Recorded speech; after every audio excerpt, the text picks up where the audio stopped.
बोला गणपती बाप्पा मोरया. 22 जानेवारी 2026ला माघी गणेश जयंती आहे. बघा, जी माघ महिन्याच्या शुक्ल पक्षाच्या चतुर्थीला असते ना, त्याला आपण माघी गणेश जयंती असं म्हणतो. कारण की याच दिवशी लाडक्या गणपती बाप्पाचा जन्मोत्सव देखील साजरा केला जातो. असं म्हटलं जातं की गणपती बाप्पाचा जन्म माघ महिन्यातील शुक्ल पक्षातील चतुर्थीला झाला होता आणि म्हणूनच या दिवसाला गणेश जयंती साजरी केली जाते. तर बघा, गणेश जयंतीच्या दिवशी तुमची कोणती पण इच्छा असू द्या, ती मनात धरून तुम्हाला एक काम करायचं आहे. तुम्ही जर हे काम गणेश जयंतीच्या दिवशी केलं ना, तर नक्कीच तुमची जी काही इच्छा आहे ती पूर्ण होईल. तर ते काम कोणतं आहे हेच मी तुम्हाला आजच्या व्हिडिओमध्ये सांगणार आहे. त्यामुळे व्हिडिओ शेवटपर्यंत नक्की बघा. तुम्हा सर्वांचं खूप खूप मनापासून स्वागत आहे आपल्या निष्ठा या यूट्यूब चॅनलमध्ये. बघा, कोणतीही तुमची इच्छा असू द्या, मग तुमच्या मुलाच्या जॉबबद्दल असू द्या, तुमच्या स्वतःच्या जॉबबद्दल, तुमच्या मिस्टरांच्या जॉबबद्दल, मुलांच्या एज्युकेशनसाठी किंवा लग्न जमत नसेल घरामध्ये, तर तुम्ही जी काही तुमची इच्छा आहे ना, ती फक्त मनामध्ये धरा.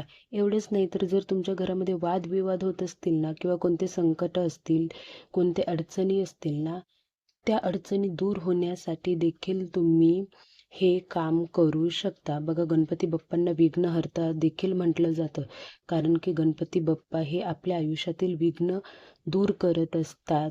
आणि गणेश जयंती दिवशी तर खूप अत्यंत असा शुभ दिवस आहे. या दिवशी जर का तुम्ही मनोभावाने गणपती बाप्पाची सेवा केली ना, तर नक्कीच तुमच्या ज्या काही इच्छा आहेत ना, त्या पूर्ण होणार आहेत. पण लक्षात ठेवा, कोणतं पण काम करताना सगळ्यात महत्त्वाचं काय असतं, तर ती म्हणजे देवावर श्रद्धा आणि विश्वास.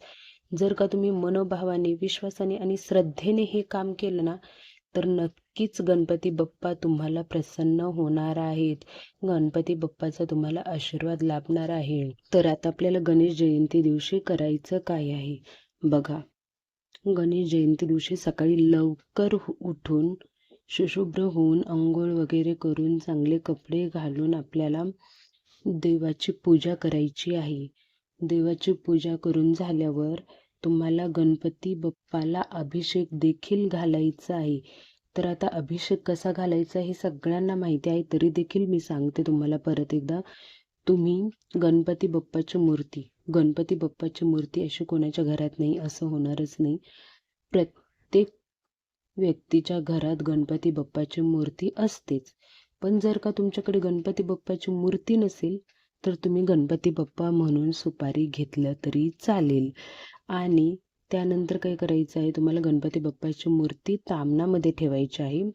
व सगळ्यात पहिलं तुम्हाला दुधाने किंवा पंचामृताने आपल्याला त्याला अभिषेक घालायचा आहे. मग अभिषेक घालताना तुम्हाला काय म्हणायचं आहे, तर गणपती अथर्व शीर्ष तुम्हाला अभिषेक घालताना म्हणायचं आहे. आणि मग तुमचं दुधाने पंचामृताने अभिषेक घालून झाला की त्यानंतर तुम्हाला ती मूर्ती परत उचलून घ्यायची आहे. जे काही ते दूध असेल, पंचामृत असेल, तुम्ही तुमच्या कुंडीमध्ये, एखाद्या झाडाच्या कुंडीमध्ये टाकू शकता. लक्षात ठेवा, तुळशीला टाकायचं नाही आहे. आणि आपण काही पंचामृत किंवा दूध जे आहे ते आपण खूप जास्त घेतलेलं नसतं.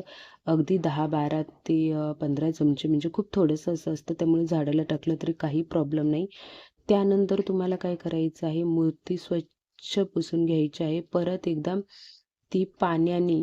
तिला पाण्याने अभिषेक घालायचा आहे. ते पाणी तुम्ही परत झाडाला टाकू शकता. त्यानंतर मूर्ती देवघरात ठेवा. मूर्ती देवघरात ठेवल्यानंतर गणपती बाप्पाला तुम्हाला अष्टगंध लावायचा आहे. अष्टगंध लावून झाला ना की सगळ्यात आवडतीचं म्हणजे गणपती बाप्पांना दुर्वा खूप आवडतात. त्या 21 दुर्वा, कोणाकोणाकडे त्याला हाराळी देखील म्हटलं जातं. तर ते हाराळी म्हणजेच दुर्वा आपल्याला घ्यायच्या आहेत. त्या 21 दुर्वा गणपती बाप्पाला व्हायच्या आहेत. दुर्वा कशा घेतल्या जातात ते तुम्हाला माहितीच असेल.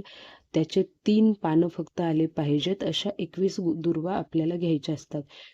आणि आता प्रसाद म्हणून काय ठेवायचं, तर प्रसाद म्हणून आपल्याला गणपती बाप्पाचा सगळ्यात आवडीचा पदार्थ म्हणजे मोदक.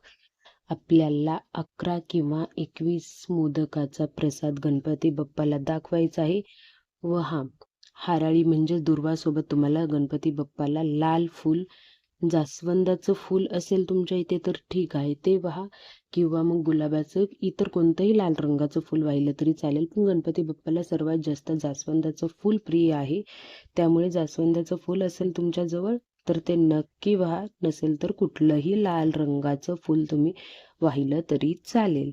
आता सगळ्यात महत्त्वाचं म्हणजे आपल्याला काय करायचं आहे, तर ज्याने तुमची इच्छा पूर्ण होणार आहे. तर बघा, गणपती बाप्पाला अभिषेक घालून झाला, गणपती बाप्पाची पूजा झाली ना, की तुम्हाला तुमची जी काही इच्छा आहे ना, ते गणपती बाप्पाला सांगायची आहे, मनात ठेवायची आहे. व त्यानंतर आपल्याला कमीत कमी 1 माळ गणपती बाप्पाच्या मंत्राचा जप करायचा आहे. तर गणपती बाप्पाचा कोणता मंत्र आपल्याला म्हणायचा आहे बघा. ओम गण गणपते नमः, ओम गण गणपते नमः. हा जप तुम्हाला कमीत कमी 1 माळ, आणि तुमच्याकडे वेळ असेल ना आणि तुमची मोठी इच्छा असेल ना, तर नक्की 11 माळी हा जप करा. बघा, गणपती बाप्पा तुमच्या सगळ्या इच्छा पूर्ण करतील, तुमच्या आयुष्यातील विघ्न हारतील, संकट दूर करतील. तर नक्की हे काम तुम्ही गणेश जयंती दिवशी करा.